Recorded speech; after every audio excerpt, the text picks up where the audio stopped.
Good morning, my people. My name is Chief Strongblad. I am St. Vincent and the Grenadines' favorite and most hated son. I am the diaspora children, my people.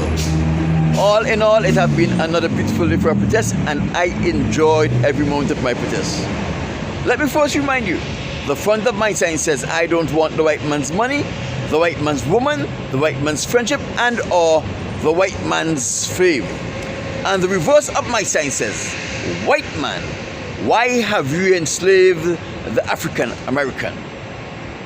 All in all, it was a beautiful day for a protest, and there was nothing particularly interesting that I should bring to your attention as it relates to my protest. And as you know, when I have finished protesting and when I have brought you an update as to what transpired while I protested, it is always my pleasure and my delight to bring to you something from the word of the Most High God. We have been doing a study on Revelation chapter 13. We have done 2 parts so far. We are starting here at Revelation 7 because we finished Revelation 6 on Wednesday. The last thing we did was Revelation 6. And in Revelation 6 it says, and he opened his mouth in blasphemy against God, to blaspheme his name, his tabernacle, and them that dwells in the heaven. And we went over that. They were speaking about the Caucasians nation. If you want clarification or qualification as to what this means, go back and find the other 2 lessons and pick up from there. Verse 7 continues with the Caucasians nation. It says, and it was given unto him to make war with the saints and to overcome them, and power was given to him over all kindred, all tongues, and nation. Let me break this down for you. And it was given unto him, the Caucasians nation, to overcome the saints. Many people would like for you to believe that in this case, the saints are Christians. No. When the Old Testament and when Revelation speak of the saints, they are speaking about our foreparents, the Israelites, the direct descendants of Abraham, Isaac, and Jacob. No one else. Not the Jews, no one else. And it says here, it was given unto him power to make war with the saints and to overcome them. So, who give to the Caucasians power to make war with the saints and to overcome them? Let us go to Deuteronomy chapter 28, and we are going to read verses 48 to 50. And this is going to answer the question that you are confronted with. And therefore shalt thou serve thy enemy, which the Lord shall send against thee in hunger, in thirst, in nakedness, and in want of all things. And he shall put a yoke of iron around your neck until he destroy you. 49. And the Lord shall send a nation against you from afar, from the ends of the earth, as swift as the eagle flies, a nation whose tongue you will not understand, a nation of a fierce countenance, which shall not regard the person of the old or show favor to the young. In Deuteronomy chapter 28, verse 48 to 50, that was a prophecy where the Most High God was saying to the Israelites, if you don't diligently keep my words and serve me in gladness for all of the things that I've done for you, I am going to send the Caucasians nation against you, and they are going to put you enslaved. They are going to enslave you. And this is what transpired in the transatlantic slave trade. And this is what is happening in today's world. So, when Deuteronomy chapter 28, verse 48 to 50, that was a prophecy where the Most High God was saying to the Israelites, if you don't diligently keep my words and serve me in gladness for all of the things that I've done for you, I am going to send the Caucasians nation against you. They are going to enslave you. And this is what transpired in the transatlantic slave trade. And this is what is happening in today's world. So when Revelation chapter 13 verse 7 says that power was given unto him to make war with the Israelites and to overcome them, it is the Most High who gave the Caucasians the power to make war with his children, the Israelites, and to overcome them. Why? Because they refused to be obedient, unconditionally obedient to the Most High, and be grateful and thankful for all of the blessings he has given to them. And power was given to him over all kindred, all tongues, and all nations. In Revelation chapter 13 verse 2, it says there that Satan gave to the Caucasians nation his power, his seat, and his great authority. The seat of Satan, according to the Son of God, Yahweh, he is the prince of the earth. The Most High God is the king of the earth. Satan is the prince of the earth. So when the prince of the earth relinquished his power to the Caucasians, he gave them control over all of the nation except for the Israelites. Because the Israelites are God's appointed, they can't touch us. But because of our unfaithfulness, we were taken to captivity, we were made their slave, and now they were given control over all of the other nations, every tongue, every kindred, every nation. The freedom of every nation is in the hands of the Israelites. But the Israelites are too busy trying to befriend the Caucasians and having the Caucasians lead them into homosexuality, bestiality, and abortion. And when he raped them, they are expecting something from him. So they keep his rape secret. And this makes them his slave. Now, they have no power, not even to protect themselves. Here we are. The protector of all nations cannot protect himself. They know who I am. That is why they have been spending millions of dollars to try to get me involved in homosexuality. Because if they can get me involved in homosexuality, their control over the entire world will continue for another 400 years. I am the key to break the hold the Caucasians has over the entire world. I am the key. And it says in verse 8, and all them that dwell upon the earth shall worship him, whose names are not written in the book of life of the Lamb that was slain from the foundation of the world. My people, Israelites all over the world, you are responsible for the enslavement of every nation on this earth.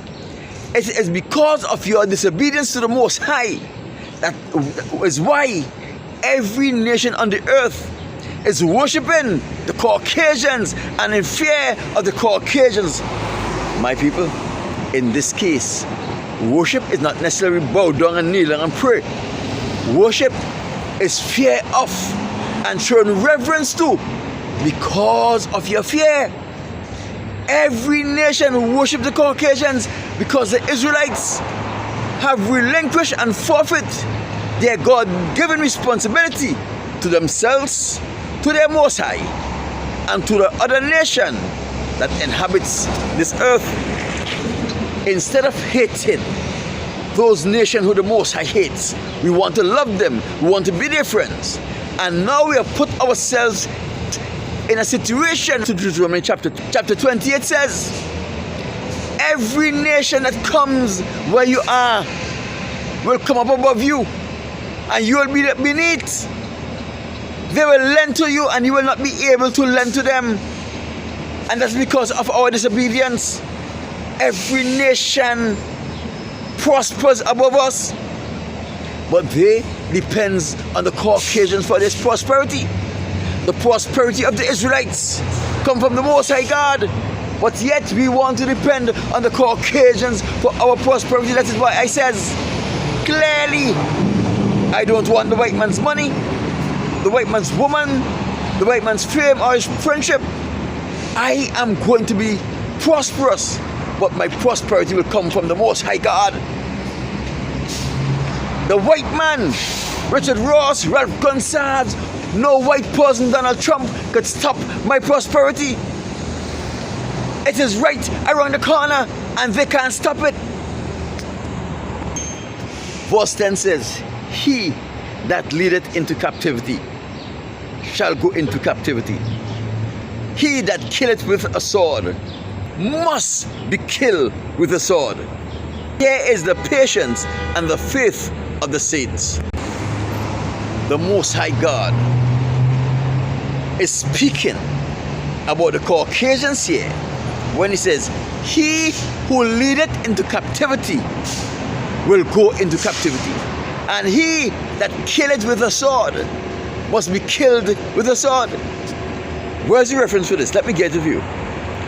The book of Obadiah. Let's go to it. It's only one chapter. Listen to what Obadiah chapter 1 verse 9 says. And the mighty men of Tamar shall be dismayed to the end that everyone of the month of Esau may be cut off in a slaughter. Everyone on the month of Esau may be cut off in a slaughter. Every Caucasian, because we know Esau and the Edomites and the Caucasians are one and the same. The Edomites is the name of ancient time. The Caucasians is the name of modern day. Obadiah say, they shall be cut off in a great slaughter. A day is coming when all of them will be slaughtered. Let's continue. Obadiah chapter 1 verse 18 tells you who is going to slaughter those wicked bastards, the Caucasians. Listen to this. And the house of Jacob shall be a fire. That means the Israelites shall be like a fire. And the house of Joseph shall be like a flame.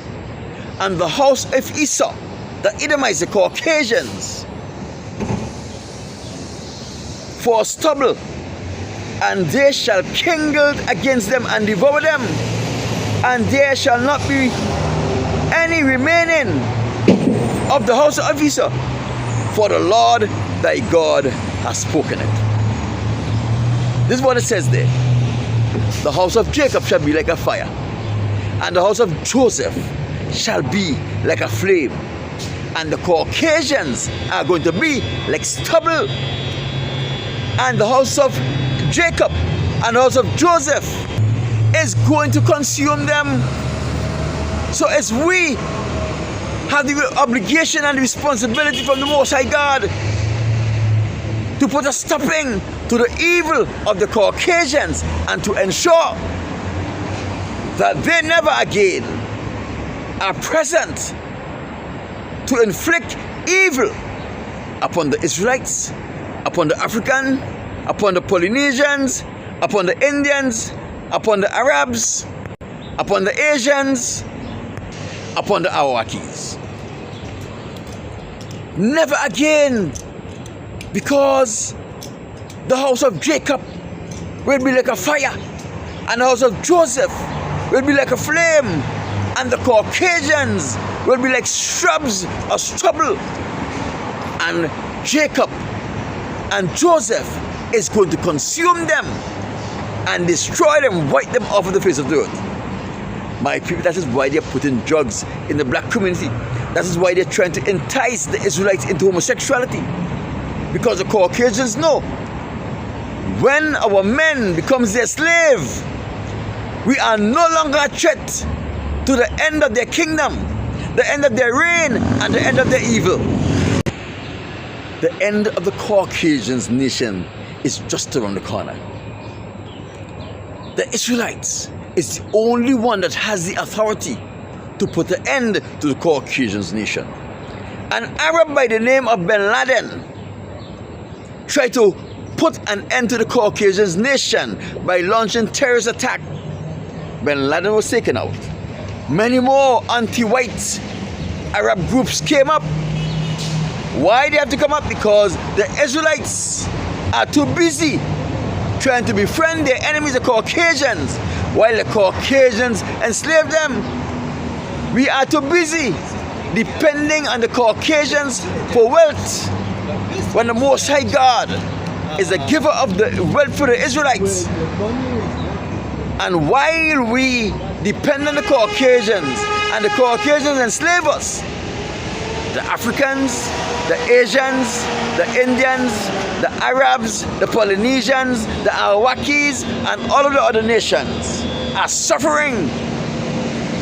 It is only one nation that is ordained by the Most High God to take care of the problem of earth, the Caucasians, and that is the Israelite. My name is Chief Strongblood, the soon-to-be General of the Most High's Army. I'll talk to you on Monday when we continue on this study.